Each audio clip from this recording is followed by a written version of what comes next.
ਸਤਿ ਸ਼੍ਰੀ ਅਕਾਲ ਦੋਸਤੋ, ਮੈਂ ਹਾਂ ਬਲਵਿੰਦਰ ਸਿੰਘ ਤੇ ਹਾਜ਼ਰ ਹਾਂ ਜੀ ਪ੍ਰੋਗਰਾਮ ਬਜਟ 2022 ਲੈ ਕੇ। ਆਪਾਂ ਸਾਰੇ ਜਾਣਦੇ ਹਾਂ ਕਿ ਅਸੀਂ ਕਿਹੋ ਜਿਹੇ ਦੌਰ ਵਿੱਚੋਂ ਗੁਜ਼ਰ ਰਹੇ ਹਾਂ। ਤੁਸੀਂ ਵੀ ਜਾਣਦੇ ਹੋ ਕਿ ਕਰੋਨਾ ਮਹਾਮਾਰੀ ਦੇ ਦੌਰ ਚੋਂ 2 ਸਾਲ ਤੋਂ ਅਸੀਂ ਗੁਜ਼ਰ ਰਹੇ ਹਾਂ ਔਰ ਇਸ ਮਹਾਮਾਰੀ ਚੋਂ ਅਸੀਂ ਜਦੋਂ ਦੇਖਦੇ ਹਾਂ ਕਿ ਸਰਕਾਰਾਂ ਸਾਡੇ ਲਈ ਕੀ ਕਰ ਰਹੀਆਂ ਨੇ, ਸਰਕਾਰਾਂ ਕੀ ਉਪਰਾਲੇ ਕਰ ਰਹੀਆਂ ਨੇ, ਇਸ ਦੌਰ ਵਿੱਚ ਅੱਜ ਬਹੁਤ ਸਾਰੀਆਂ ਪਹਿਲਾਂ ਚਰਚਾ ਹੋ ਰਹੀਆਂ ਸੀ, ਕਾਫੀ ਦਿਨਾਂ ਤੋਂ ਚਰਚਾ ਸੀ ਕਿ ਕੇਂਦਰ ਸਰਕਾਰ ਨੇ ਆਪਣਾ ਜਿਹੜਾ ਬਜਟ ਹੈ ਉਹ 2022-23 ਇੱਕ ਸਾਲ ਲਈ ਪੇਸ਼ ਕਰਨਾ ਹੈ। ਲੋਕਾਂ ਦੀਆਂ ਆਸਾਂ ਵੀ ਸੀ ਤੇ ਅੱਜ ਉਹ ਜਿਹੜਾ ਸਾਡੇ ਕੇਂਦਰੀ ਮੰਤਰੀ ਮੈਡਮ ਨਿਰਮਲਾ ਸੀਤਾਰਮਨ ਉਹਨਾਂ ਦਾ ਬਰੀਫ ਕੇਸ ਖੁੱਲ੍ਹਿਆ। ਬਹੁਤ ਸਾਰੀਆਂ ਸਕੀਮਾਂ ਜਿਹੜੀਆਂ ਉਹ ਸਾਨੂੰ ਪਤਾ ਲੱਗੀਆਂ ਔਰ ਦੇਸ਼ ਭਰ ਵਿੱਚ ਜਿਹੜੀਆਂ ਚਰਚਾ ਜਿਹੜੀ ਆ ਉਹ ਵੀ ਸ਼ੁਰੂ ਹੋ ਗਈ। ਇਸ ਮੌਕੇ 'ਤੇ ਲੋਕ ਸਭਾ ਵਿੱਚ ਬਜਟ ਪੇਸ਼ ਕਰਦਿਆਂ ਸਾਡੇ ਕੇਂਦਰੀ ਖਜ਼ਾਨਾ ਮੰਤਰੀ ਮੈਡਮ ਨਿਰਮਲਾ ਸੀਤਾਰਮਨ ਉਹਨਾਂ ਨੇ ਕਿਹਾ ਕਿ ਸਾਡਾ ਜਿਹੜਾ 2014 ਤੋਂ ਇਹ ਮਕਸਦ ਸੀ ਕਿ ਅਸੀਂ ਗਰੀਬ ਤੇ ਸਧਾਰਨ ਲੋਕਾਂ ਨੂੰ, ਸਾਡੇ ਦੇਸ਼ ਦੇ ਜਿਹੜੇ ਆ ਉਹਨਾਂ ਨੂੰ ਸ਼ਕਤੀਸ਼ਾਲੀ ਬਣਾਈਏ। ਇਹਨਾਂ ਗੱਲਾਂ ਦਾ ਉਹਨਾਂ ਨੇ ਪ੍ਰਗਟਾਵਾ ਵੀ ਕੀਤਾ। ਲਗਭਗ 23 ਜਿਹੜੀਆਂ ਦੇਸ਼ ਲਈ ਬਹੁਤ ਵੱਡੀਆਂ ਸਕੀਮਾਂ ਉਹਨਾਂ ਨੇ ਐਲਾਨੀਆਂ। ਇਸ ਸਕੀਮਾਂ ਬਾਰੇ, ਇਸ ਬਜਟ ਬਾਰੇ, ਕਿਹੋ ਜਿਹਾ ਬਜਟ ਸੀ, ਆਮ ਆਦਮੀ ਨੂੰ ਕੀ ਆਸ ਸੀ ਤੇ ਉਹਨੂੰ ਕੀ ਮਿਲਿਆ, ਉਦਯੋਗਾਂ ਦੀ ਕੀ ਗੱਲ ਕੀਤੀ ਆ, ਦੇਸ਼ ਵਿੱਚ ਇਨਫਰਾਸਟਰਕਚਰ ਦੀ ਕੀ ਗੱਲ ਕੀਤੀ ਆ ਸਾਡੇ ਕੇਂਦਰੀ ਮੰਤਰੀ ਖਜ਼ਾਨਾ ਮੰਤਰੀ ਜੀ ਨੇ। ਇਸ ਬਜਟ 'ਤੇ ਗੱਲਬਾਤ ਕਰਨ ਲਈ ਅਸੀਂ ਆਪਣੇ ਸਟੂਡੀਓ 'ਚ ਜਿਹੜਾ ਸੱਦਾ ਦਿੱਤਾ। ਮੇਰੇ ਨਾਲ ਜਿਹੜੇ ਅੱਜ ਡਾਕਟਰ ਜਸਕਰਨ ਸਿੰਘ ਨੇ, ਜਿਹੜੇ ਕਿ ਸਹਾਇਕ ਪ੍ਰੋਫੈਸਰ ਨੇ ਇਕਨੋਮਿਕਸ ਦੇ, ਅਰਥ ਸ਼ਾਸਤਰ ਦੇ ਪ੍ਰੋਫੈਸਰ ਨੇ ਰਾਮਗੜੀਆ ਕਾਲਜ ਫਗਵਾੜਾ 'ਚ, ਔਰ ਉਹਨਾਂ ਦੇ ਬਿਲਕੁਲ ਨਾਲ ਸ਼੍ਰੀ ਸੁਸ਼ਾਂਤ ਬਸਰਾ ਜੀ ਬੈਠੇ ਨੇ, ਜਿਹੜੇ ਕਿ ਚਾਰਟਰਡ ਅਕਾਊਂਟੈਂਟ ਨੇ। ਦੋਨੇ ਹੀ ਸਾਡੇ ਐਕਸਪਰਟ ਬਹੁਤ ਮਹਾਰਤ ਰੱਖਦੇ ਨੇ ਔਰ ਅੱਜ ਅਸੀਂ ਇਹਨਾਂ ਕੋਲ ਬਜਟ 'ਤੇ ਗੱਲਬਾਤ ਕਰਾਂਗੇ। ਡਾਕਟਰ ਜਸਕਰਨ ਸਿੰਘ ਜੀ ਔਰ ਬਸਰਾ ਜੀ, ਸਭ ਤੋਂ ਪਹਿਲਾਂ ਤਾਂ ਬਹੁਤ ਬਹੁਤ ਸਵਾਗਤ ਹੈ। ਅਸੀਂ ਸਾਰੇ ਜਾਣਦੇ ਹਾਂ ਕਿ ਅੱਜ ਲੋਕ ਸਭਾ ਵਿੱਚ ਸਾਡੇ ਕੇਂਦਰੀ ਮੰਤਰੀ ਨਿਰਮਲਾ ਸੀਤਾਰਮਨ ਉਹਨਾਂ ਨੇ ਜਿਹੜਾ 22-23 ਲਈ ਬਜਟ ਜਿਹੜਾ ਉਹ ਪੇਸ਼ ਕੀਤਾ। ਕੀ ਬਜਟ ਤੋਂ ਆਸਾਂ ਸੀ ਤੇ ਜਨਰਲ 'ਚ ਆਪਾਂ ਗੱਲ ਕਰਦੇ ਹਾਂ ਤਾਂ ਕਿਹੋ ਜਿਹਾ ਬਜਟ? ਸਰ, ਜਿਵੇਂ ਬਜਟ ਦੀ ਜਦੋਂ ਆਪਾਂ ਗੱਲ ਕਰਦੇ ਹਾਂ ਕਿ ਕਿਸੇ ਵੀ ਅਰਥ ਵਿਵਸਥਾ ਦਾ ਜਿਹੜਾ ਬਜਟ ਹੁੰਦਾ ਹੈ ਬੜਾ ਇੱਕ ਮਹੱਤਵਪੂਰਨ ਦਸਤਾਵੇਜ਼ ਹੁੰਦਾ ਹੈ, ਜਿਹੜਾ ਕਿ ਆਉਣ ਵਾਲੇ ਵਿੱਤੀ ਵਰ੍ਹੇ ਬਾਰੇ ਸਰਕਾਰ ਦੀ ਪਹੁੰਚ ਜਿਹੜੀ ਹੁੰਦੀ ਹੈ ਉਹਦਾ ਵਿਸ਼ਲੇਸ਼ਣ ਕਰਦਾ, ਉਹਦੀ ਵਿਆਖਿਆ ਕਰਦਾ। ਬੇਸਿਕਲੀ ਬਜਟ ਨੂੰ ਆਪਾਂ ਮੰਨਦੇ ਹਾਂ ਕਿ ਆਉਣ ਵਾਲੇ ਵਿੱਤੀ ਸਾਲ ਦੇ ਵਿੱਚ ਕਿਹਨਾਂ ਵਸੀਲਿਆਂ ਤੋਂ ਆਮਦਨ ਹੋਵੇਗੀ ਅਤੇ ਕਿਹੜੀਆਂ ਖਰਚ ਦੀਆਂ ਮੱਦਾਂ ਹੋਣਗੀਆਂ ਜਿੱਥੇ ਸਾਡੀ ਸਰਕਾਰ ਜਿਹੜੀ ਹੈ ਉਹ ਖਰਚ ਕਰੇਗੀ। ਇਹ ਜ਼ਿਕਰਯੋਗ ਹੈ ਕਿ ਜੋ ਮੌਜੂਦਾ ਸਮਾਂ ਹੈ, ਪੂਰਾ ਵਰਲਡ ਆਪਾਂ ਗੱਲ ਕਰੀਏ, ਸਾਡਾ ਦੇਸ਼ ਜਾਂ ਆਪਣੀ ਅਰਥ ਵਿਵਸਥਾ ਇੱਕ ਮੁਸ਼ਕਿਲ ਦੌਰ ਦੇ ਵਿੱਚੋਂ ਗੁਜ਼ਰ ਰਹੀ ਹੈ ਅਤੇ ਇਸ ਮੁਸ਼ਕਿਲ ਦੌਰ ਦੇ ਵਿੱਚ ਕਿਹੋ ਜਿਹਾ ਬਜਟ ਹੋਵੇ ਜਿਹੜੀਆਂ ਕਿ ਸਾਡੀ ਦੇਸ਼ ਦੀ, ਸਾਡੀ ਅਰਥ ਵਿਵਸਥਾ ਦੀਆਂ ਜਿਹੜੀਆਂ ਆਸਾਂ ਨੂੰ ਪੂਰਾ ਕਰ ਸਕੇ। ਹਾਲਾਂਕਿ ਸਰਕਾਰ ਲਈ ਬੜਾ ਮੁਸ਼ਕਿਲ ਸੀ, ਜਿਹੜਾ ਕਿ ਆਮ ਇੱਕ ਗੱਲ ਕਹਿ ਲਈ ਜਾਂਦੀ ਹੈ ਕਿ ਸਰਕਾਰਾਂ ਲੋਕ ਲੁਭਾਵੇਂ ਬਜਟ ਪੇਸ਼ ਕਰਦੇ ਆ, ਜਿਹੜਾ ਕਿ ਇਸ ਦੌਰ ਦੇ ਵਿੱਚ ਬੜਾ ਮੁਸ਼ਕਿਲ ਸੀ ਇੱਦਾਂ ਦਾ ਬਜਟ। ਹਾਲਾਂਕਿ ਚੋਣਾਂ ਵੀ ਚੱਲ ਰਹੀਆਂ ਸੀ ਕਿ ਬੜਾ ਮੁਸ਼ਕਿਲ ਸੀ ਇੱਦਾਂ ਦਾ ਬਜਟ ਪੇਸ਼ ਕਰਨਾ। ਬਟ ਹੋਇਆ ਕੀ ਆ ਕਿ ਇਸ ਬਜਟ ਦੇ ਵਿੱਚ ਦੇਖਿਆ ਗਿਆ ਕਿ ਗਰੋਥ ਰੇਟ ਜਿਹੜਾ ਵਾਧਾ ਦਰ ਹੈ ਸਾਡੀ ਅਰਥ ਵਿਵਸਥਾ ਦੀ, ਉਹ ਵਧੀ ਹੈ ਲਗਭਗ 9 ਪੁਆਇੰਟ। ਪਿਛਲੇ ਸਾਲ ਅਸੀਂ ਵਿੱਤੀ ਵਰ੍ਹੇ 2021-22 ਦੀ ਗੱਲ ਕਰੀਏ ਕਿ 9.2% ਉਹ ਜਿਹੜੀ ਹੈਗੀ ਹੈ ਉਹ ਗਰੋਥ ਰੇਟ ਵਧੀ ਆ, ਜਿਹੜੀ ਕਿ ਜਿਹੜਾ ਕੋਵਿਡ ਤੋਂ ਪਹਿਲਾਂ ਦਾ ਸਮਾਂ ਸੀ ਉਹਦੇ ਨਾਲੋਂ 1.3 ਜਿਹੜਾ ਹੈਗਾ 1.3 ਜਿਹੜੀ ਹੈਗੀ ਉਹ ਜ਼ਿਆਦਾ ਆ।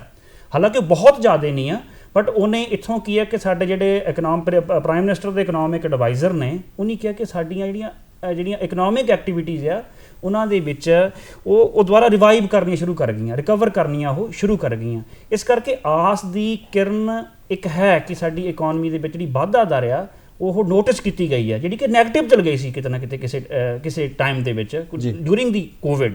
ਅਤੇ ਹੁਣ ਅਸੀਂ ਕਹਿ ਸਕਦੇ ਹਾਂ ਕਿ ਜਿਹੜੀ ਇਹ ਥੋੜ੍ਹੀ ਜਿਹਾ ਵਾਧਾ ਵੀ ਹੋਇਆ ਉਹ ਕੁਝ ਨਵੀਂ ਆਸ ਦੀ ਕਰਨ ਲੈ ਕੇ ਆਊਗੀ, ਚਾਹੇ ਰੁਜ਼ਗਾਰ ਦੀ ਗੱਲ ਹੋਵੇ, ਚਾਹੇ ਹੈਲਥ ਦੀ ਗੱਲ ਹੋਵੇ, ਚਾਹੇ ਉਹ ਐਜੂਕੇਸ਼ਨ ਦੀ ਗੱਲ ਹੋਵੇ।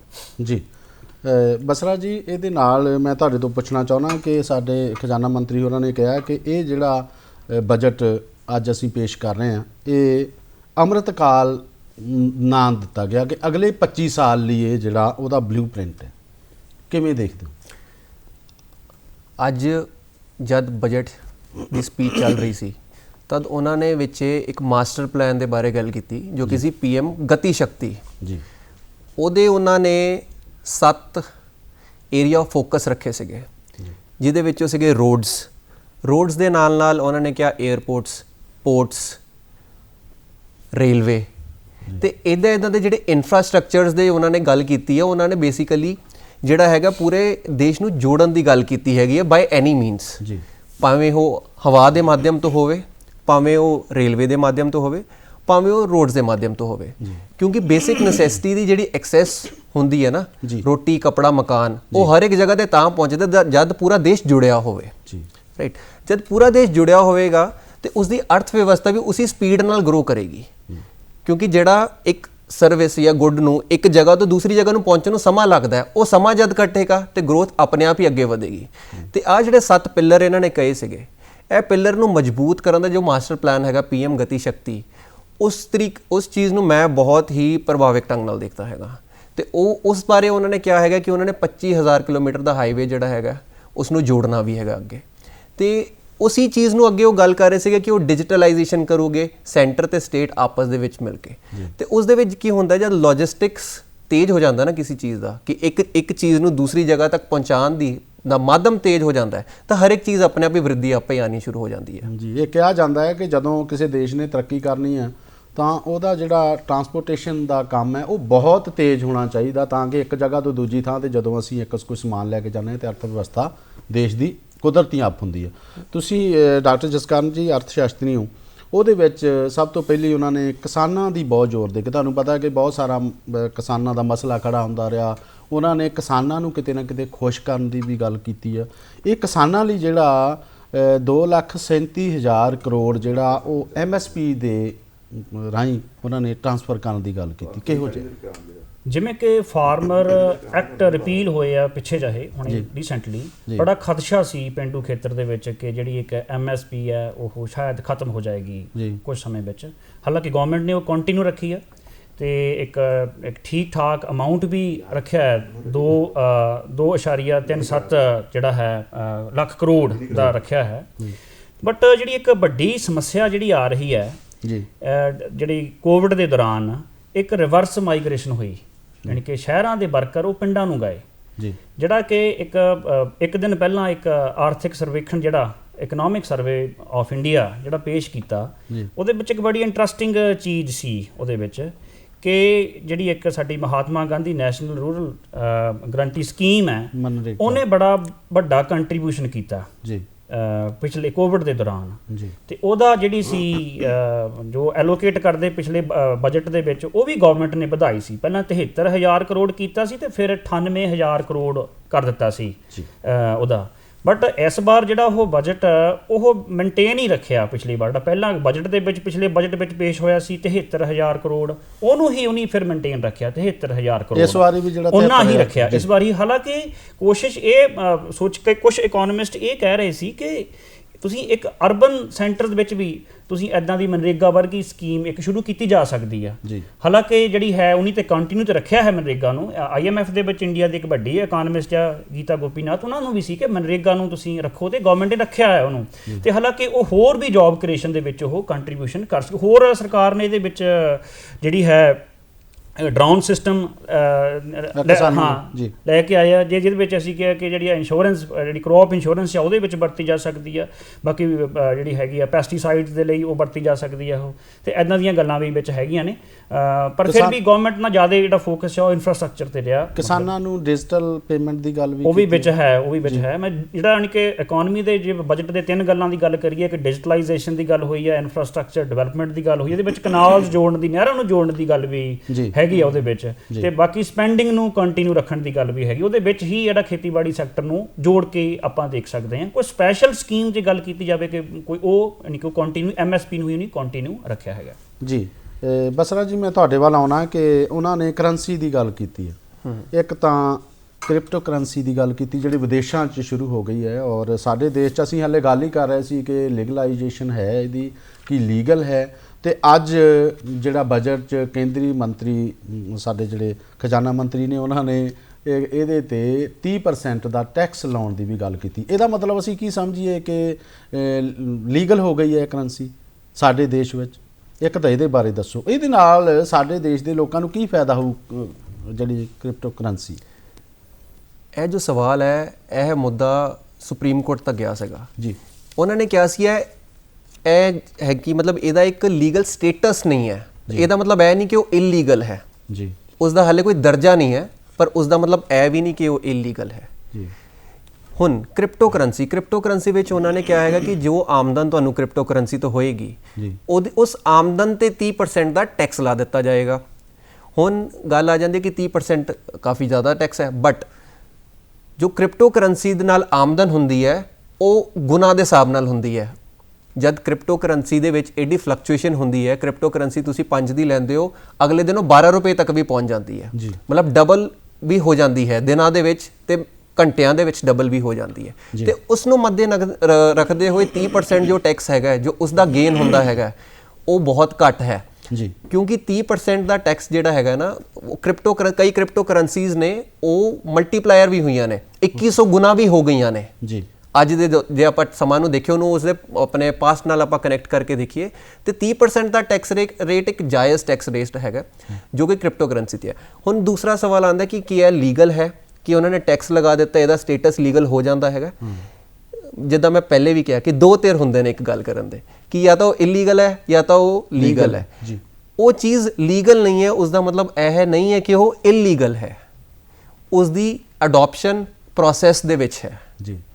ਹਰ ਇੱਕ ਦੇਸ਼ ਦੀ ਅਡਾਪਸ਼ਨ ਪ੍ਰੋਸੈਸ ਦੇ ਵਿੱਚ ਹੈ। ਅਸੀਂ ਅਮਰੀਕਾ ਦੀ ਗੱਲ ਕਰੀਏ, ਅਮਰੀਕਾ ਨੇ ਵੀ ਲਾਜ਼ ਬਣਾ ਦਿੱਤੇ ਨੇ ਉਹਨੂੰ ਅਡਾਪਟ ਕਰਨ ਲਈ ਜੀ, ਤੇ ਕਮਿੰਗ ਫਾਰਵਰਡ ਅਸੀਂ ਦੇਖਦੇ ਹਾਂ ਕਿ ਸ਼ਾਇਦ ਭਾਰਤ ਦੇ ਵਿੱਚ ਵੀ ਹੋਵੇ ਇਹ ਚੀਜ਼। ਇਹ ਚੱਲਣ, ਇਹਦਾ ਮਤਲਬ ਕ੍ਰਿਪਟੋ ਕਰੰਸੀ ਦਾ ਸ਼ੁਰੂ ਹੋ ਜਾਏਗਾ ਭਾਰਤ ਵਿੱਚ ਵੀ, ਜੇ ਬਜਟ ਵਿੱਚ ਇਹ ਐਲਾਨ ਕਰ ਦਿੱਤਾ। ਕ੍ਰਿਪਟੋ ਕਰੰਸੀ ਆਲਰੇਡੀ ਚੱਲ ਰਿਹਾ ਹੈ ਜੀ। ਕ੍ਰਿਪਟੋ ਕਰੰਸੀ ਦੀ ਖਰੀਦ ਤੇ ਵੇਚ ਐਕਸਚੇਂਜ ਤੇ ਚੱਲ ਰਹੀ ਹੈ, ਜੋ ਕਿ ਹਲੇ ਅਨਰੈਗੂਲੇਟਡ ਹੈ। ਜਿੱਦਾਂ ਨਿਫਟੀ ਤੇ BSE ਐਂਡ NSE ਦੇ ਉੱਤੇ ਸੈਬੀ ਦੀ ਨਜ਼ਰ ਰਹਿੰਦੀ ਹੈ, ਉਦਾਂ ਹੀ ਕ੍ਰਿਪਟੋ ਦੇ ਉੱਤੇ ਇੱਕ ਰੈਗੂਲੇਟਰ ਆ ਜਾਏਗਾ ਜੀ, ਤਾਂ ਕਿ ਜਿਹੜੇ ਇੱਕ ਆਮ ਤੇ ਭੋਲੇ ਨਿਵੇਸ਼ਕ ਨੇ ਉਹ ਕਿਸੇ ਵੀ ਚੀਜ਼ ਦਾ ਸ਼ਿਕਾਰ ਨਾ ਹੋਣ। ਜੀ। ਇਹਦੇ ਨਾਲ ਦੀ ਨਾਲ ਸਾਡੇ ਖਜ਼ਾਨਾ ਮੰਤਰੀ ਮੈਡਮ ਸੀਤਾਰਮਨ ਉਹਨਾਂ ਨੇ RBI ਵੱਲੋਂ ਜਿਹੜਾ ਉਹ ਡਿਜੀਟਲ ਕਰੰਸੀ ਦੀ ਵੀ ਗੱਲ ਕੀਤੀ ਹੈ। ਉਹਨਾਂ ਨੇ ਇਹ ਵੀ ਕਿਹਾ ਜਾਂਦਾ ਹੈ ਕਿ ਜਦੋਂ ਆਪਾਂ ਕਰੰਸੀ ਜਿਹੜੀ ਛਾਪਦੇ ਆ, ਸਰਕਾਰ ਦਾ ਖਰਚ ਬੜਾ ਹੁੰਦਾ ਔਰ ਸਰਕਾਰ ਨੂੰ ਬਹੁਤ ਸਾਰੀਆਂ ਸਮੱਸਿਆਵਾਂ ਵਿੱਚੋਂ ਲੰਘਣਾ ਪੈਂਦਾ। ਇਹ ਡਿਜੀਟਲ ਕਰੰਸੀ ਕਿਵੇਂ ਹੋਊਗੀ, ਇਹਦੇ ਤੇ ਕਿਹੋ ਜੀ ਗੱਲ ਉਹਨਾਂ ਨੇ ਆਖੀ ਹੈ? ਜਦ ਦੁਨੀਆ ਤਰੱਕੀ ਕਰਦੀ ਹੈ ਤੇ ਮੇਰਾ ਮੰਨਣਾ ਹੈ ਸਾਨੂੰ ਵੀ ਉਹਨਾਂ ਨੂੰ ਦੇਖ ਕੇ ਤਰੱਕੀ ਕਰਨੀ ਚਾਹੀਦੀ ਹੈ ਜੀ। ਹਰ ਇੱਕ ਨੋਟ ਛਪਦਾ ਹੈ, ਨੋਟ ਤੇ ਪੇਪਰ ਦੀ ਕਾਸਟ ਹੁੰਦੀ ਹੈ, ਉਹਦੀ ਵੇਅਰ ਹਾਊਸਿੰਗ ਦੀ ਕਾਸਟ ਹੁੰਦੀ ਹੈ, ਉਹਨੂੰ ਮੇਨਟੇਨ ਕਰਨ ਦੀ ਕਾਸਟ ਹੁੰਦੀ ਹੈ। ਬਟ ਇੱਕ ਡਿਜੀਟਲ ਕਰੰਸੀ ਦਾ ਮਾਧਿਅਮ ਇੱਦਾਂ ਹੁੰਦਾ ਹੈ, 1 ਰੁਪਏ ਦੀ ਵੈਲਿਊ ਤੇ 1 ਰੁਪਇਆ ਹੀ ਹੈਗੀ ਹੈ। ਹੁਣ ਜੋ ਗੱਲ ਉਹਨਾਂ ਨੇ ਵਿੱਚ ਬਜਟ ਦੇ ਵਿੱਚ ਕੀਤੀ ਹੈ ਕ੍ਰਿਪਟੋ ਕਿ RBI ਇੱਕ ਡਿਜੀਟਲ ਕਰੰਸੀ ਬਣਾਏਗਾ, ਉਹ ਇੱਕ ਕਰੰਸੀ ਬਣਾਏਗਾ which will be backed by blockchain. Blockchain ਇੱਕ ਇਹੋ ਜਿਹੀ ਟੈਕਨੋਲੋਜੀ ਹੈ ਜਿਸ ਨੂੰ ਹੈਕ ਕਰਨਾ ਬਿਲਕੁਲ ਹੀ ਨਾਮੁਮਕਿਨ ਹੈ ਜੀ, ਨੀਅਰ ਟੂ ਇੰਪੋਸੀਬਲ। ਉਹ ਐਡੀ ਸੇਫ ਐਂਡ ਸਿਕਿਉਰ ਹੈ ਕਿ ਤੁਸੀਂ ਕੋਈ ਹੈਕ ਹੀ ਨਹੀਂ ਕਰ ਸਕਦਾ ਉਸ ਚੀਜ਼ ਨੂੰ। ਤੇ it is a good step ਕਿ ਇਹ ਇੱਕ ਬਹੁਤ ਵਧੀਆ ਇੱਕ ਡਾਇਰੈਕਸ਼ਨ ਦੇ ਵਿੱਚ ਆਪਣਾ ਦੇਸ਼ ਟੈਕਨੋਲੋਜੀ ਵਾਈਜ਼ ਜਾ ਰਿਹਾ ਹੈ ਕਿ India is early adapter of digital currency, ਜੋ ਕਿ ਬਹੁਤ ਵਧੀਆ ਗੱਲ ਹੈ। ਇਹਦੇ ਨਾਲ ਕੀ ਹੋਏਗਾ ਕਿ ਜੋ ਕਿ ਕਰੰਸੀ ਨੂੰ ਮੇਨਟੇਨ ਕਰਨ ਦੇ ਖਰਚੇ ਹੋਣਗੇ ਉਹ ਘਟ ਜਾਣਗੇ ਜੀ। ਚਲੋ ਅਸੀਂ ਚਾਹੁੰਦੇ ਹਾਂ ਕਿ ਡਿਜੀਟਲ ਕਰੰਸੀ ਸਾਡੇ ਦੇਸ਼ ਵਿੱਚ ਸ਼ੁਰੂ ਹੋਵੇ ਤੇ ਥੋੜਾ ਜਿਹਾ ਜੇ ਸਰਕਾਰ ਦੇ ਖਰਚੇ ਘਟਦੇ ਆ ਤਾਂ ਅਸੀਂ ਮਹਿਸੂਸ ਕਰਦੇ ਹਾਂ ਵੀ ਉਹ ਖਰਚੇ ਜਿਹੜੇ ਆ ਸਰਕਾਰ ਸਾਡੇ ਲੋਕਾਂ ਤੇ ਖਰਚ ਕਰੇਗੀ, ਜਿਹੜਾ ਕਿ ਉਹਨਾਂ ਨੇ ਆਖਿਆ ਵੀ ਆ। ਮੈਂ ਵੈਸੇ ਸਾਹਿਬ ਤੁਹਾਡੇ ਵੱਲ ਆਉਣਾ ਕਿ ਨੌਕਰੀਆਂ ਦੇ ਜਦੋਂ ਬਜਟ ਪੇਸ਼ ਹੁੰਦਾ ਤੇ ਅਸੀਂ ਸਾਰਿਆਂ ਦੀਆਂ ਨਜ਼ਰਾਂ ਜਿਹੜੀਆਂ ਉਹ ਦੇਸ਼ ਦੀ ਡਿਵੈਲਪਮੈਂਟ ਤੇ ਹੁੰਦੀਆਂ ਵੀ ਕੀ ਸਕੀਮਾਂ ਜਿਹੜੀਆਂ। ਪਿਛਲੀ ਵਾਰੀ ਜਦੋਂ ਬਜਟ ਪੇਸ਼ ਹੋਇਆ ਉਦੋਂ ਵੀ ਨੌਕਰੀਆਂ ਦੀ ਗੱਲ ਕੀਤੀ ਅਸੀਂ। ਮੈਂ ਪਹਿਲਾਂ ਵੀ ਦੱਸਿਆ ਵੀ ਦੌਰ ਚੋਂ ਜਿਹੜੇ ਮਾੜੇ ਚੋਂ ਗੁਜ਼ਰ ਰਹੇ ਆ, ਲੋਕਾਂ ਦੀਆਂ ਬਹੁਤ ਸਾਰੀਆਂ ਨੌਕਰੀਆਂ ਚਲੇ ਗਈਆਂ, ਬੇਰੁਜ਼ਗਾਰ ਲੋਕ ਹੋ ਗਏ। ਹੁਣ ਉਹਨਾਂ ਨੇ ਸਾਡੇ ਖਜ਼ਾਨਾ ਮੰਤਰੀ ਜੀ ਨੇ ਮੇਕ ਇਨ ਇੰਡੀਆ ਦੇ ਰਾਹੀਂ 60 ਲੱਖ ਨੌਕਰੀਆਂ ਦੀ ਗੱਲ ਕੀਤੀ। ਪਹਿਲਾਂ ਤਾਂ ਮੈਂ ਤੁਹਾਡੇ ਤੋਂ ਇਹ ਪੁੱਛਣਾ ਚਾਹੁੰਦਾ ਵੀ ਸਾਡੇ ਵਰਗਾ ਜਿਹੜਾ 135 ਕਰੋੜ ਤੋਂ ਵੱਧ ਦੀ ਜਨਸੰਖਿਆ ਹੈ, ਇੱਥੇ ਬੇਰੁਜ਼ਗਾਰ ਲੋਕ ਬਹੁਤ ਨੇ, ਇੱਕ ਸਾਲ 'ਚ 60 ਲੱਖ ਨੌਕਰੀਆਂ ਕਿੰਨੀਆਂ ਕੁ ਅਸੀਂ ਜਾਇਜ਼ ਸਮਝਦੇ ਆ ਤੇ ਇਹ ਕਿਹੜੀ ਜਗ੍ਹਾ ਤੇ ਦਿੱਤੀਆਂ ਜਾਣਗੀਆਂ? ਸਰ 1991 ਤੋਂ ਬਾਅਦ ਇਹ ਇੱਕ ਬੜਾ ਵੱਡਾ ਸਵਾਲ ਹੈ। ਨੌਕਰੀਆਂ ਦਾ ਸਵਾਲ ਜੇ ਅਸੀਂ ਗੱਲ ਕਰਦੇ ਹਾਂ, ਇਹ ਬਹੁਤ ਹੀ ਵੱਡਾ ਸਵਾਲ ਹੈ। ਸਪੈਸ਼ਲੀ ਜਦੋਂ ਆਪਾਂ ਜਿਹੜਾ ਕਰੰਟ ਜਿਹੜਾ ਇਕਨੋਮਿਕ ਥਾਟ ਜਿਹਦੇ ਨਾਲ ਇਕੋਨਮੀਜ਼ ਚੱਲਦੀਆਂ ਨੇ, ਮੈਂ ਥੋੜਾ ਜਿਹਾ ਉਹਦੇ ਤੇ ਚਾਨਣਾ ਪਾਉਣਾ ਚਾਹਾਂਗਾ। ਬੇਸਿਕਲੀ ਦੋ ਥਾਟ ਨੇ ਜਿਹਨਾਂ ਦੇ ਨਾਲ ਇਕੋਨਮੀਜ਼ ਚੱਲਦੀਆਂ ਨੇ। ਇੱਕ ਤੇ ਆਪਾਂ ਕਹਿ ਦਿੰਦੇ ਕਿ ਨਿਊ ਲਿਬਰਲ ਜਾਂ ਨਿਊ ਕਲਾਸੀਕਲ ਇਕਨੋਮਿਕਸ ਜਿਹੜੀ ਹੈਗੀ ਹੈ, ਉਹਦੇ ਵਿੱਚ ਕੀ ਹੈ ਕਿ ਗਵਰਨਮੈਂਟ ਨੇ ਘੱਟ ਤੋਂ ਘੱਟ ਆਰਥਿਕ ਜਿਹੜੀਆਂ ਕਿਰਿਆਵਾਂ ਹੈਗੀਆਂ ਉਹਦੇ ਵਿੱਚ ਪਾਰਟਿਸਿਪੇਟ ਕਰਨਾ, ਲੋਕਾਂ ਨੂੰ ਆਰਥਿਕ ਕਿਰਿਆਵਾਂ ਕਰਨ ਦਿਓ, ਇੰਡਸਟਰੀਲਿਸਟ ਵਾਲਿਆਂ ਨੂੰ ਇੰਡਸਟਰੀ ਦਾ ਪ੍ਰੋਡਕਸ਼ਨ ਕਰਨ ਦਿਓ, ਸੇਵਾਵਾਂ ਨੂੰ ਕਰਨ ਦਿਓ। ਤੇ ਦੂਜਾ ਸਾਡਾ ਹੈ ਥਾਟ ਜਿਹਨੂੰ ਕੇਨਜ਼ੀਅਨ ਕਹਿ ਦਿੰਦੇ ਆਪਾਂ, ਜੇਐਮ ਕੇਨਜ਼ ਵੱਡੇ ਇਕੋਨਮਿਸਟ ਹੋਏ ਨੇ, ਉਹਨਾਂ ਦਾ ਵੀ ਦਬਦਬਾ ਹੈ ਆਰਥਿਕ ਖੇਤਰ ਦੇ ਵਿੱਚ। ਉਹ ਹੈ ਕਿ ਗਵਰਨਮੈਂਟ ਜਦੋਂ ਮੁਸ਼ਕਿਲ ਆਉਂਦੀ ਹੈ ਗਵਰਨਮੈਂਟ ਇੰਟਰਵੀਨ ਕਰੇ ਅਰਥ ਸ਼ਾਸਤਰ ਦੇ ਵਿੱਚ, ਅਰਥ ਵਿਵਸਥਾ ਦੇ ਵਿੱਚ। ਹੋਇਆ ਕੀ ਆ ਕਿ ਜਦੋਂ ਵੀ ਕਿਤੇ ਮੁਸ਼ਕਿਲ ਆਉਂਦੀ ਹੈ, ਚਾਹੇ ਤੇ ਅਸੀਂ 1929 ਦਾ ਜਿਹੜਾ ਕ੍ਰਾਈਸਿਸ ਮੰਨ ਲਈਏ, ਜਿਹੜੀ ਗ੍ਰੇਟ ਵਰਲਡ ਡਿਪਰੈਸ਼ਨ ਦੀ ਗੱਲ ਕਰ ਰਹੀ ਹੈ, ਅੰਤਰਰਾਸ਼ਟਰੀ ਮਹਾਮੰਦੀ, ਜਾਂ ਅਮਰੀਕਾ ਦੇ ਵਿੱਚ ਮਹਾਮੰਦੀ ਆਈ 2008 ਦੇ ਵਿੱਚ, ਜਾਂ ਆਪਾਂ ਹੁਣ ਕਰੋਨਾ ਵਾਲੀ ਜਿਹੜੀ ਮਹਾਮੰਦੀ ਆਪਾਂ ਹੈਗੀ ਹੈ ਇਹਦੀ ਆਪਾਂ ਗੱਲ ਕਰ ਲਈਏ, ਅਰਥ ਵਿਵਸਥਾ ਦੇ ਵਿੱਚ ਆਈ ਮਹਾਮੰਦੀ। ਸਾਡੀ ਸਰਕਾਰ ਨੇ ਕੀ ਕੀਤਾ ਹੈ ਕਿ ਜਿਹੜਾ ਪਿਛਲੇ ਬਜਟ ਦੇ ਵਿੱਚ ਸੀ ਕਿ ਸਾਡਾ ਫਿਸਕਲ ਡੈਫਿਸਿਟ ਵਿੱਤੀ ਘਾਟਾ, ਉਹਨੂੰ ਇਸ ਵਾਰ ਵੀ ਜਾਰੀ ਰੱਖਿਆ। ਸਾਡੀ ਆਮਦਨ ਜਿਹੜੀ ਹੈਗੀ ਆ ਉਹ 22 ਲੱਖ ਕਰੋੜ ਦੇ ਲਗਭਗ ਹੈ, ਤੇ ਸਾਡੀ ਦੇਸ਼ ਸਰਕਾਰ ਜਿਹੜੀ ਹੈ ਉਹ 39 ਲੱਖ ਕਰੋੜ ਤੋਂ ਜ਼ਿਆਦਾ ਖਰਚ ਕਰਨ ਜਾ ਰਹੀ ਹੈ। ਭਾਵ ਕਿ ਉਹ ਜਿਹੜੀ ਸਪੈਂਡਿੰਗ ਆ ਉਹ ਜਾਰੀ ਰੱਖੂਗੀ। ਹੁਣ ਉਹ ਸਪੈਂਡਿੰਗ ਦੇ ਨਾਲ ਕੀ ਹੋਣਾ, ਜਿਹੜੀ ਖਰਚੇ ਦੇ ਨਾਲ ਕੀ ਹੋਣਾ ਕਿ ਜੌਬਸ ਕ੍ਰੀਏਟ ਹੋਣਗੀਆਂ। ਬਟ ਹੁਣ ਗੱਲ ਸਮੱਸਿਆ ਦੇ ਵਿੱਚ ਇਹ ਹੈ ਕਿ ਜਿਹੜਾ ਹੁਣ ਡੋਮੀਨੈਂਟ ਇਕਨੋਮਿਕ ਮਾਡਲ ਹੈ ਨਿਊ ਲਿਬਰਲ, ਇਹਦੇ ਵਿੱਚ ਕੀ ਹੋ ਰਿਹਾ ਹੈ ਕਿ ਜਦੋਂ ਅਸੀਂ ਇੱਕ ਯੂਨਿਟ ਕੈਪੀਟਲ ਦਾ ਲਗਾਉਂਦੇ ਆ, ਪੂੰਜੀ ਦਾ ਲਗਾਉਂਦੇ ਆ, ਕੀ ਉਹਦੇ ਨਾਲ ਜਿਹੜਾ ਰੁਜ਼ਗਾਰ ਪੈਦਾ ਹੋ ਰਿਹਾ ਕਿ ਨਹੀਂ ਹੋ ਰਿਹਾ। ਇਹ ਬੜੀ ਵੱਡੀ ਗੱਲ ਹੈ ਕਿ ਕੀ ਜੇ ਗਵਰਨਮੈਂਟ ਇਨਵੈਸਟਮੈਂਟ ਕਰ ਵੀ ਰਹੀ ਹੈ, ਜੇ ਗਵਰਨਮੈਂਟ ਸਪੈਂਡਿੰਗ ਜਿਹੜੀ ਹੈਗੀ ਆ ਕਰ ਵੀ ਰਹੀ ਹੈ, ਖਰਚਾ ਕਰ ਵੀ ਰਹੀ ਹੈ, ਕੀ ਉਹਦੇ ਨਾਲ ਵਧੇਗਾ ਰੁਜ਼ਗਾਰ, ਵਧੇਗਾ? ਕੀ ਜਿਹੜੀਆਂ ਗਵਰਨਮੈਂਟ ਇਨਫਰਾਸਟ੍ਰਕਚਰ 'ਤੇ ਖਰਚ ਕਰੇਗੀ, ਕੀ ਜਿਹੜੇ ਪਿੰਡਾਂ ਨੂੰ ਵਾਪਸ ਮੁੜ ਗਏ ਲੋਕ, ਕੀ ਉਹ ਦੁਬਾਰਾ ਇੰਡਸਟਰੀ ਦੇ ਵਿੱਚ ਜਾਂ ਕਾਰਖਾਨਿਆਂ ਦੇ ਵਿੱਚ ਕੀ ਉਹਨਾਂ ਨੂੰ ਦੁਬਾਰਾ ਕੰਮ ਮਿਲ ਸਕੇਗਾ? ਹਾਲਾਂਕਿ ਦੇਖਣ ਵਿੱਚ ਇਹ ਆਇਆ ਕਿ ਜਿਹੜੀ ਸਾਡੀ ਬੇਰੁਜ਼ਗਾਰੀ ਦੀ ਦਰ ਹੈ ਉਹ 20% ਤੋਂ ਪਿੱਛੇ ਮੁੜ ਆਈ ਹੈ, ਹੁਣ 9% ਰਹਿ ਗਈ ਹੈ ਜੀ। ਪਰ ਉਹ ਫਿਰ ਵੀ ਜੇ ਅਸੀਂ ਵਰਲਡ ਓਵਰ ਕੰਪੈਰੀਜ਼ਨ ਕਰਦੇ ਹਾਂ ਕਾਫੀ ਹੈ, ਕਿਉਂਕਿ ਸਾਡੀ ਇੱਕ ਵੱਡੀ ਇੱਕ ਅਰਥ ਵਿਵਸਥਾ ਹੈ ਤੇ ਉਹਦੇ ਵਿੱਚ ਕਾਫੀ ਸਾਰੇ ਲੋਕ ਜਿਹੜੇ ਹੈਗੇ ਨੇ ਉਹ ਅਜੇ ਵੀ ਬੇਰੁਜ਼ਗਾਰ ਨੇ, ਤੇ ਉਹ ਪਿੰਡਾਂ ਦੇ ਵਿੱਚ ਨੇ। ਹੁਣ ਅਸੀਂ ਦੇਖੀਏ ਕਿ ਪਿੰਡਾਂ ਦੇ ਵਿੱਚ ਅਸੀਂ ਕੀ ਇੱਦਾਂ ਦੇ ਉਪਰਾਲੇ ਕਰ ਸਕਾਂਗੇ, ਜਾਂ ਸ਼ਹਿਰੀ ਖੇਤਰ ਦੇ ਵਿੱਚ ਵੀ ਜਿਹੜੇ ਅਨਸਕਿਲਡ ਨੇ, ਹਾਲਾਂਕਿ ਇਸ ਬਜਟ ਦੇ ਵਿੱਚ ਜਿਹੜੀ ਸਕਿਲਿੰਗ ਦੇ ਉੱਤੇ ਵੀ ਸਕੀਮਾਂ ਨੇ, ਚਾਹੇ ਉਹ ਮੇਕ ਇਨ ਇੰਡੀਆ ਦੇ ਵਿੱਚ ਹੀ ਜਿਹੜੀ ਗੱਲ ਹੋਵੇ, ਉਹਦੇ ਵਿੱਚ ਹੈਗੀਆਂ ਸਕੀਮਸ ਕਾਫੀ ਸਾਰੀਆਂ ਵਿੱਚ ਦੀਆਂ ਗੱਲਾਂ ਇੱਦਾਂ ਦੀਆਂ ਹੈਗੀਆਂ ਕਿ ਸਕਿਲਿੰਗ ਵੀ ਕਰਨੀ ਆ, ਚਾਹੇ ਐਜੂਕੇਸ਼ਨ ਦੇ ਮਾਧਿਅਮ ਰਾਹੀਂ ਆ, ਈ ਲਰਨਿੰਗ ਦੇ ਥਰੂ ਆ।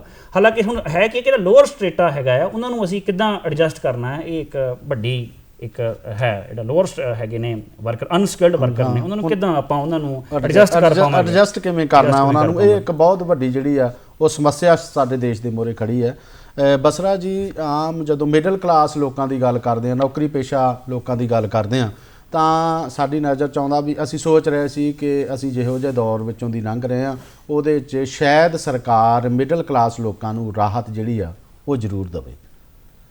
ਤੇ ਜਦੋਂ ਬੋਲਦਿਆਂ ਸਾਡੇ ਖਜ਼ਾਨਾ ਮੰਤਰੀ ਮੈਡਮ ਸੀਤਾਰਮਨ ਉਹਨਾਂ ਨੇ ਕਿਹਾ ਕਿ ਅਸੀਂ 2 ਸਾਲ ਤੋਂ ਇਹਦੇ ਵਿੱਚ ਕੋਈ ਬਦਲਾਅ ਨਹੀਂ ਕੀਤਾ, ਤੇ ਮਿਡਲ ਕਲਾਸ ਨੂੰ ਇਹ ਸੁਣ ਕੇ ਹੀ ਸੰਤੁਸ਼ਟ ਕਰਨਾ ਪੈ ਰਿਹਾ ਕਿ ਬਦਲਾਅ ਨਹੀਂ ਹੋਇਆ। ਹੋ ਸਕਦਾ ਸਰਕਾਰ ਵਧਾ ਦਿੰਦੀ, ਉਹਨਾਂ ਨੇ ਵਧਾਇਆ ਨਹੀਂ, ਪਰ ਜਿਹੜੇ ਆ ਸਲੈਬ ਨੀਚੇ ਕਰਨ ਦੀ ਗੱਲ ਕਰਦੇ ਸੀ ਉਹ ਨਹੀਂ ਹੋਈ। ਤੁਸੀਂ ਕੀ ਸਮਝਦੇ ਹੋ? ਜੇ ਆਪਾਂ ਗੱਲ ਕਰੀਏ ਸਲੈਬ ਨੀਚੇ ਕਰਨ ਦੀ, ਸਲੈਬ ਦਾ ਚੇਂਜ ਪਿਛਲੇ ਬਜਟ 'ਚ ਆਇਆ ਸੀ ਜੀ, ਜੋ ਕਿ ਕਿਸੇ ਹੱਦ ਤੱਕ ਟੈਕਸ ਦੀ ਬਚਤ ਕਰ ਰਿਹਾ ਸੀ। ਜੇ ਆਪਾਂ ਕਹੀਏ ਕਿ ਕਿਸੇ ਦੀ ਤਨਖਾਹ 15 ਲੱਖ ਤੋਂ ਉੱਤੇ ਹੈ ਤੇ ਉਹ ਨਵਾਂ ਵਾਲਾ ਸਲੈਬ ਰੇਟ ਫੋਲੋ ਕਰਦਾ ਹੈ ਤੇ ਉਹਦੇ ਵਿੱਚ ਉਸਦੀ ਟੈਕਸ ਦੀ ਸੇਵਿੰਗ ਹੋ ਜਾਂਦੀ ਸੀ। ਤੇ ਇੱਕ ਭਾਰਤ ਇੱਕ ਇਹੋ ਜਿਹਾ ਦੇਸ਼ ਹੈ ਜਿੱਥੇ ਸੇਵਿੰਗ ਕਰਨਾ ਲੋਕੀ ਜ਼ਿਆਦਾ ਪਸੰਦ ਕਰਦੇ ਨੇ ਜੀ। ਤੇ ਮੈਨੂੰ ਇਸ ਬਜਟ ਤੋਂ ਆਸ ਸੀ ਕਿ 80C ਦੀ ਥੋੜੀ ਜੀ ਸਲੈਬ ਜੋ ਹੈ ਦਰ ਵਧਾਈ ਜਾਂਦੀ ਤਾਂ ਕਿ ਲੋਕੀ ਸੇਵਿੰਗ ਨੂੰ ਪ੍ਰਮੋਟ ਕਰਦੇ ਜੀ। ਤੇ ਉਸ ਦੇ ਵਿੱਚ ਕੀ ਹੋਣਾ ਚਾਹੀਦਾ ਸੀ ਕਿ ਜਿੱਦਾਂ 1.5 ਲੱਖ ਦੀ ਕੈਪਿੰਗ ਹੈਗੀ ਹੈ ਤੇ NPS ਦਾ 50,000 ਤੁਸੀਂ ਉੱਤੇ ਜ਼ਿਆਦਾ ਹੋਰ ਪਾ ਸਕਦੇ ਹੋ, ਤੇ ਉਹ ਕੈਪਿੰਗ ਨੂੰ ਥੋੜਾ ਜਿਹਾ ਹੋਰ ਵਧਾ ਦਿੰਦੇ ਤੇ ਸਟੈਂਡਰਡ ਡਿਡਕਸ਼ਨ ਸੈਲਰੀ ਥੋੜੀ ਜਿਹੀ ਕਰ ਦਿੰਦੇ ਤਾਂ ਬਜਟ ਬਹੁਤ ਵਧੀਆ ਹੋ ਜਾਣਾ ਸੀ ਜੀ। ਇਹਦਾ ਮਤਲਬ ਜਿਹੜੇ ਮਿਡਲ ਕਲਾਸ ਫੈਮਲੀਜ਼ ਨੇ ਉਹ ਫਿਰ ਇਸ ਵਾਰ ਪੂਰਾ ਸਾਲ ਜਿਹੜਾ ਉਹ ਦੇਖਦੇ ਰਹਿਣਗੇ। ਔਰ ਇਹਦੇ ਨਾਲ ਦੀ ਨਾਲ ਇੱਕ ਮੈਂ ਤੁਹਾਡੇ ਤੋਂ ਹੋਰ ਪੁੱਛਣਾ ਚਾਹੁੰਦਾ ਵੀ ਜਿਹੜਾ ਅਪਰ ਕਲਾਸ ਹੈ ਉਹਦੇ ਲਈ ਜਿਹੜਾ ਇੰਡਸਟਰੀਲਿਸਟ ਲੋਕ ਨੇ ਉਹਨਾਂ ਲਈ ਥੋੜਾ ਜਿਹਾ ਟੈਕਸ ਦਰ ਵਿੱਚ ਘਟਾਇਆ ਵੀ ਗਿਆ, ਉਹਦੇ ਬਾਰੇ ਕੀ ਕਹਿਣਾ ਚਾਹੁੰਦੇ ਤੁਸੀਂ? ਨਹੀਂ, ਉਸ ਦੇ ਵਿੱਚ ਕੀ ਹੈ ਕਿ ਉਹਨਾਂ ਨੇ ਇੱਕ ਸਪੈਸੀਫਿਕ ਟਾਰਗੇਟ ਕੀਤੀ ਹੈ ਜੀ। ਉਹਨਾਂ ਨੇ ਕਿਹਾ ਹੈ ਕਿ ਜਿਹੜੀ ਪ੍ਰਾਈਵੇਟ ਲਿਮਟਿਡ ਕੰਪਨੀਆਂ ਨਵੀਆਂ ਬਣ ਰਹੀਆਂ ਨੇ ਤੇ ਮੈਨੂਫੈਕਚਰਿੰਗ ਦੇ ਪ੍ਰੋਸੈਸ 'ਚ ਨੇ ਜੀ, ਨਵੀਆਂ ਬਣ ਰਹੀਆਂ ਨੇ ਤੇ ਮੈਨੂਫੈਕਚਰਿੰਗ ਦੇ ਪ੍ਰੋਸੈਸ 'ਚ ਨੇ, ਉਹਨਾਂ ਲਈ ਟੈਕਸ ਦੀ ਦਰ ਜਿਹੜੀ ਹੈ ਕਾਰਪੋਰੇਟ ਦਰ ਆ ਉਹ ਉਹਨਾਂ ਨੇ ਐਕਸਟੈਂਡ ਕੀਤੀ ਹੈ, ਜੋ ਕਟਾਈ ਪਹਿਲੇ ਹੀ ਗਈ ਸੀ। ਹੁਣ ਸਰਕਾਰ ਦੀ ਇਹ ਦਰ ਘਟਾਉਣ ਦੇ ਪਿੱਛੇ ਇੰਟੈਂਸ਼ਨ ਆਇਆ ਹੈ ਕਿ ਉਹ ਫੈਕਟਰੀ ਨਵੀਂ ਖੁੱਲੇ ਤੇ ਰੋਜ਼ਗਾਰ ਪੈਦਾ ਹੋਵੇ ਤੇ ਇਨਡਾਇਰੈਕਟਲੀ ਉਹ ਰੋਜ਼ਗਾਰ ਜਨਰੇਟ ਕਰਨ ਲਈ ਜਿਹੜੀ ਹੈ ਉਹ ਟੈਕਸ ਦੀਆਂ ਦਰਾਂ ਘਟਾਈਆਂ ਗਈਆਂ ਨੇ, ਤਾਂ ਕਿ ਲੋਕੀ ਜੋ ਹੈ ਇੱਕ ਪ੍ਰਾਈਵੇਟ ਲਿਮਟਿਡ ਕੰਪਨੀ ਖੋਲਣ ਤੇ ਉਸ ਦੇ ਵਿੱਚ ਆਬਵੀਅਸਲੀ ਗੱਲ ਹੈ ਲੋਕੀ ਹਾਇਰ ਕਰੋਗੇ, ਰੋਜ਼ਗਾਰ ਵਧੇਗਾ।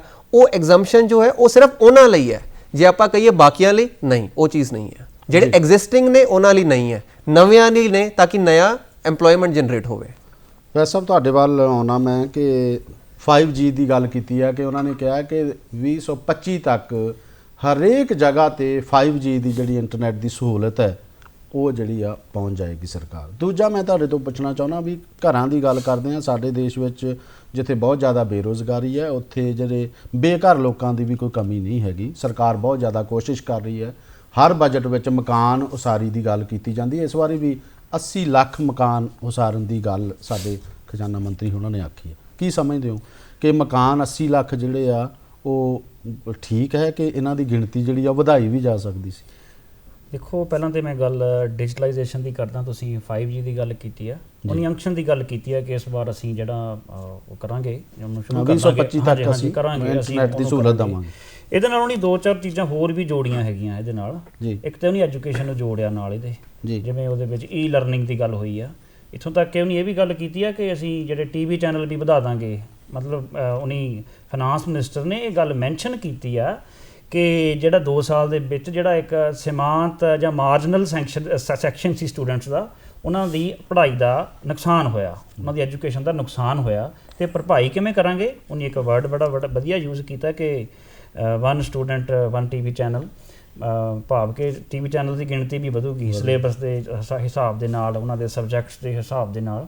ਤੇ ਉਹ ਬੇਸਿਕਲੀ ਇਸ ਤਰੀਕੇ ਦੇ ਨਾਲ ਇਹਨੂੰ ਜੋੜ ਰਹੇ ਨੇ, ਜਿਹੜੀ ਈ ਲਰਨਿੰਗ, ਚਾਹੇ ਆਪਾਂ ਡਿਜੀਟਲਾਈਜੇਸ਼ਨ ਦੀ ਗੱਲ ਕਰੀਏ, ਜਿਵੇਂ ਇਹਨੀ ਗੱਲ ਕੀਤੀ ਹੈ ਕਰੰਸੀ, ਉਹ ਵੀ ਨਾਲ ਜੋੜ ਰਹੇ ਨੇ, ਸਾਰਾ ਕੁਝ ਉਹਦੇ ਨਾਲ jੋੜ ਰਹੇ ਆ। ਤੇ ਦੂਜਾ ਤੁਹਾਡਾ ਸਵਾਲ ਸੀ ਘਰਾਂ ਨੂੰ ਲੈ ਕੇ, ਉਹਨੇ ਕਾਫੀ ਵੱਡਾ ਬਜਟ ਜਿਹੜਾ ਹੈਗਾ ਇਹਨੂੰ ਰੱਖਿਆ ਹੈਗਾ ਤੇ ਟਾਰਗੇਟ ਵੀ ਉਹਨੇ ਕੀਤਾ ਹੈਗਾ। ਹਾਲਾਂਕਿ ਆਪਾਂ ਨੂੰ ਪਤਾ ਕਿ ਸਾਡੇ ਦੇਸ਼ ਦੇ ਵਿੱਚ ਜਿਹੜੀ ਇੱਕ ਅਸਮਾਨਤਾਵਾਂ ਦੇ ਪੱਧਰ ਵੀ ਸਾਡਾ ਦੇਸ਼ ਕਾਫੀ, ਉਹਦੇ ਵਿੱਚ ਕਾਫੀ ਹੈਗੀਆਂ ਨੇ ਅਸਮਾਨਤਾਵਾਂ। ਗਰੀਬੀ ਦਾ ਪੱਧਰ ਵੀ ਕਾਫੀ ਹੈ ਸਾਡੇ ਦੇਸ਼ ਵਿੱਚ, ਕਾਫੀ ਲੋਕ ਜਿਹੜੇ ਹੈਗੇ ਨੇ ਗਰੀਬ ਨੇ। ਤੇ ਦੂਜਾ ਇੱਕ ਗੱਲ ਇਹ ਵੀ ਹੈ ਕਿ ਜਦੋਂ ਆਪਾਂ ਇਹ ਗੱਲ ਕਰਦੇ ਹਾਂ ਕਿ ਗਰੀਬੀ ਦੀ ਨਾਲ ਇੱਕ ਹੋਰ ਸਮੱਸਿਆ ਦਾ ਸਾਹਮਣਾ ਕਰਨਾ ਪੈ ਰਿਹਾ, ਇਨਫਲੇਸ਼ਨ ਦਾ, ਇਹਨੂੰ ਮੁਦਰਾਸਫੀਤੀ ਕਹਿੰਦੇ ਨੇ, ਕਿ ਕੀਮਤਾਂ ਬਹੁਤ ਵੱਧ ਰਹੀਆਂ। ਇਸ ਚੀਜ਼ ਦੇ ਮੱਦੇਨਜ਼ਰ ਆਪਾਂ ਦੇਖਦੇ ਹਾਂ ਕਿ ਕਿਸੇ ਗਰੀਬ ਨੂੰ ਘਰ ਮਿਲ ਜਾਣਾ, ਖਾਸ ਤੌਰ ਤੇ ਸੈਂਟਰਲ ਇੰਡੀਆ ਦੇ ਵਿੱਚ ਇਹ ਸਕੀਮਸ ਕਾਫੀ ਵੱਡੇ ਪੱਧਰ ਤੇ ਜਿਹੜੀਆਂ ਹੈਗੀਆਂ ਨੇ, ਉਹਨਾਂ ਦੇ ਇੰਪਲੀਮੈਂਟੇਸ਼ਨ ਉਹਦੀ ਹੋ ਰਹੀ ਹੈ। ਇਹ ਇੱਕ ਚੰਗੀ ਪਹੁੰਚ ਹੈ ਸਰਕਾਰ ਦੀ, ਜੇ ਆਪਾਂ ਮੰਨ ਕੇ ਚੱਲੀਏ ਕਿ ਜੇ ਉਹ ਆਵਾਸ ਮਿਲਦਾ ਕਿਸੇ ਨੂੰ। ਹਾਲਾਂਕਿ ਲੋੜ ਅਜੇ ਵੀ ਰਹੇਗੀ, ਇਹਨਾਂ ਤੋਂ 80 ਲੱਖ ਤੋਂ ਇਲਾਵਾ ਵੀ ਹੋਰ ਲੋੜ ਰਹੇਗੀ। ਬਸਰਾ ਜੀ, ਸਲੈਬ ਵਧਾਉਣ ਦੀ ਜਦੋਂ ਆਪਾਂ ਗੱਲ ਕੀਤੀ ਸੀ ਵੀ ਉਹ ਤਾਂ ਆਸ ਜਿਹੜੀ ਆ ਉਹ ਮਿਡਲ ਕਲਾਸ ਲੋਕਾਂ ਦੀ ਖਤਮ ਹੋ ਗਈ। ਅੱਜ ਦਾ ਜਿਹੜਾ ਲੋਕ ਸਭਾ 'ਚ ਮੈਡਮ ਸੀਤਾਰਮਨ ਉਹਨਾਂ ਦਾ ਭਾਸ਼ਣ ਸੁਣ ਕੇ ਤੇ ਬਜਟ ਦਾ ਪਟਾਰਾ ਜਦੋਂ ਖੁੱਲਿਆ, ਹੋਰ ਕੀ ਆਸ ਕੀਤੀ ਜਾਂਦੀ ਸੀ? ਤੁਸੀਂ ਸੀਏ, ਤੁਹਾਡੇ ਕੋਲ ਬਹੁਤ ਸਾਰੇ ਲੋਕ ਆਉਂਦੇ ਆ ਵੀ ਆਹ ਜਿਹੜਾ ਇਸ ਤਰ੍ਹਾਂ ਹੋ ਜਾਂਦਾ ਤੇ ਇਸ ਤਰ੍ਹਾਂ ਹੋ ਜਾਣਾ ਸੀ, ਜੇ ਇਹ ਕਰ ਦਿੰਦੀ ਸਰਕਾਰ ਤੇ ਇਸ ਤਰ੍ਹਾਂ ਹੋ ਜਾਣਾ ਸੀ। ਹੋਰ ਕੀ ਕਰਨਾ ਚਾਹੀਦਾ ਸੀ ਸਰਕਾਰ ਨੂੰ? ਅੱਜ ਦਾ ਜੋ ਬਜਟ ਸੀਗਾ ਉਹ ਸਪੈਸੀਫਿਕਲੀ ਸੀਗਾ ਡਿਜੀਟਲਾਈਜੇਸ਼ਨ ਤੇ, ਜੋ ਕਿ ਮਤਲਬ ਮੈਨੂੰ ਲੱਗਿਆ ਜੀ ਉਸ ਦੇ ਵਿੱਚ ਉਹਨਾਂ ਨੇ ਗੱਲ ਕੀਤੀ ਕਿ ਡਿਜੀਟਲ ਪੇਮੈਂਟ ਸਿਸਟਮ ਨੂੰ ਵਧਾਉਣ ਦੀ ਉਹਨਾਂ ਨੇ ਸਭ ਤੋਂ ਪਹਿਲਾਂ ਗੱਲ ਕੀਤੀ ਜੀ। ਹੁਣ ਅੱਜ ਤੋਂ 5 ਸਾਲ ਪਹਿਲੇ ਅਸੀਂ ਦੇਖੀਏ ਕਿਸੇ ਵੀ ਦੁਕਾਨਦਾਰ ਤੇ ਸਾਨੂੰ QR ਕੋਡ ਕਦੀ ਦਿਸਦਾ ਨਹੀਂ ਸੀਗਾ ਜੀ। ਅੱਜ ਤੁਸੀਂ ਦੇਖੋਗੇ ਕਿ ਉਹ ਡਿਜੀਟਲਾਈਜੇਸ਼ਨ ਇੰਨੀ ਬੂਸਟ ਹੋ ਗਈ ਹੈ ਕਿ ਉਹ ਡਿਜੀਟਲ ਪੇਮੈਂਟ ਸਿਸਟਮ ਨੂੰ ਅੱਗੇ ਬੂਸਟ ਕਰ ਰਹੇ ਹਨ, ਰਾਈਟ। ਤੇ ਜਿਹੜੀ ਤੁਸੀਂ ਮੇਰੇ ਨਾਲ ਗੱਲ ਕਰ ਰਹੇ ਹੋ ਕਿ ਟੈਕਸ ਦਰਾਂ ਵਧਾਉਣ ਤੇ ਘਟਾਉਣ ਦੀ, ਉਹ ਮੈਂ ਤੁਹਾਨੂੰ ਜਿੱਦਾਂ ਪਹਿਲੇ ਦੱਸਿਆ ਕਿ ਉਹ ਪਿਛਲੇ ਸਾਲ ਕੇਟਰ ਹੋ ਗਈ ਸੀਗੀ, ਤੇ ਉਸ ਚੀਜ਼ ਨੂੰ ਦੁਬਾਰਾ ਇਸ ਵਾਰ ਲੈ ਕੇ ਆਉਣ ਦਾ ਕੋਈ ਵੀ ਰੈਲੇਵੈਂਸ ਨਹੀਂ ਰਹਿਣਾ ਸੀਗਾ। ਉਸ ਦੇ ਵਿੱਚ ਇਹ ਹੋ ਸਕਦਾ ਸੀਗਾ ਕਿ ਇਨਵੈਸਟਮੈਂਟ ਲਿੰਕਡ ਸੇਵਿੰਗਸ, ਜਿਹਦੇ ਤੇ ਟੈਕਸ ਦੀ ਛੂਟ ਮਿਲ ਜਾਏ, ਉਸ ਚੀਜ਼ ਨੂੰ ਬੜਾਣਾ ਦੇਣਾ ਚਾਹੀਦਾ ਸੀਗਾ। ਮੈਨੂੰ ਉਸ ਚੀਜ਼ ਦੀ ਆਸ ਸੀ ਇਸ ਤੋਂ ਜੀ। ਜਾਂਦਾ ਮੈਂ ਪੁੱਛਣਾ ਚਾਹੁੰਦਾ ਕਿ ਔਰਤਾਂ ਲਈ ਜਿਹੜਾ ਕੋਈ ਖਾਸ ਬਜਟ 'ਚ ਹਮੇਸ਼ਾ ਕਰਦੇ ਆ ਕਿ ਲੇਡੀਜ਼ ਲਈ ਹੈ, ਕੋਈ ਸਰਕਾਰ ਤੋਂ ਆਸ ਕੀਤੀ ਜਾਂਦੀ ਸੀ, ਨਹੀਂ ਹੋ ਸਕੀ ਕਿਉਂਕਿ ਸਮਾਂ ਸਾਡਾ ਹੋ ਗਿਆ। ਹਾਂਜੀ, ਔਰਤਾਂ ਦੇ ਲਈ ਕੋਈ ਇਦਾਂ ਕੋਈ ਸਪੈਸੀਫਿਕਲੀ ਕੋਈ ਬਹੁਤ ਜ਼ਿਆਦਾ ਇਸ ਵਾਰੀ ਸਕੀਮ ਨਹੀਂ ਹੈ। ਇਹਦੇ ਵਿੱਚ ਆਂਗਣਵਾੜੀ ਨੂੰ ਲੈ ਕੇ ਹੈ ਇੱਕ ਕਾਫੀ, ਬਟ ਉਹਨਾਂ ਨੂੰ ਸਟਰੈਂਥਨ ਕਰਨ ਦੀ ਕੋਸ਼ਿਸ਼ ਕੀਤੀ ਗਈ ਹੈ ਕਿ ਆਂਗਣਵਾੜੀ ਵਿੱਚ ਬਹੁਤ ਸਾਰੀਆਂ ਸਾਡੀਆਂ ਜਿਹੜੀਆਂ ਔਰਤਾਂ ਨੇ ਉਹੀ ਜ਼ਿਆਦਾ ਖਾਸ ਤੌਰ ਦੇ ਉੱਤੇ ਪੇਂਡੂ ਖੇਤਰ ਦੇ ਵਿੱਚ ਜਿਹੜੀਆਂ ਹੈਗੀਆਂ ਨੇ ਉਹ ਲੱਗੀਆਂ ਹੋਈਆਂ ਨੇ, ਉਹਨਾਂ ਲਈ ਇੱਕ ਹੋ ਸਕਦਾ ਹੈ। ਤੇ ਸਿੱਖਿਆ ਦੇ ਖੇਤਰ ਦੇ ਵਿੱਚ ਵੀ ਆਪਾਂ ਕਹਿ ਸਕਦੇ ਹਾਂ ਕਿ ਉਹਨਾਂ ਨੂੰ ਮਦਦ ਮਿਲ ਸਕਦੀ ਹੈ। ਵੈਸੇ ਸਾਹਿਬ ਗੱਲਾਂ ਤਾਂ ਬਜਟ ਤੇ ਬਹੁਤ ਕਰਨ ਵਾਲੀਆਂ ਸੀ, ਪਰ ਸਮਾਂ ਇਜਾਜ਼ਤ ਨਹੀਂ ਦੇ ਰਿਹਾ ਕਿ ਅਸੀਂ ਹੋਰ ਗੱਲਬਾਤ ਜਿਹੜੀ ਹੈ ਜਾਂ ਚਰਚਾ ਜਾਰੀ ਰੱਖੀਏ। ਔਰ ਇਹ ਜਿਹੜਾ ਬਜਟ ਪੇਸ਼ ਕੀਤਾ, ਅਸੀਂ ਚਾਹੁੰਦੇ ਹਾਂ ਕਿ ਸਾਡੇ ਦੇਸ਼ ਦੀ ਡਿਵੈਲਪਮੈਂਟ ਹੋਵੇ, ਵਿਕਾਸ ਹੋਵੇ, ਅਰਥ ਵਿਵਸਥਾ ਜਿਹੜੀ ਆ ਉੱਪਰ ਜਾਵੇ, ਤੇ ਜੋ ਸਰਕਾਰ ਨੇ ਸੋਚ ਕੇ ਬਜਟ ਜਿਹੜਾ ਪੇਸ਼ ਕੀਤਾ ਉਹ ਉਹਦੇ 'ਚ ਕਾਮਯਾਬ ਹੋਣ। ਤੁਸੀਂ ਸਾਡੇ ਸਟੂਡੀਓ 'ਚ ਆਏ, ਬਹੁਤ ਸਾਰੀ ਜਾਣਕਾਰੀ ਬਜਟ ਬਾਰੇ ਸਾਨੂੰ ਭਾਈ ਸਾਹਿਬ ਦਿੱਤੀ। ਬਸਰਾ ਜੀ, ਤੁਹਾਡਾ ਬਹੁਤ ਬਹੁਤ ਧੰਨਵਾਦ।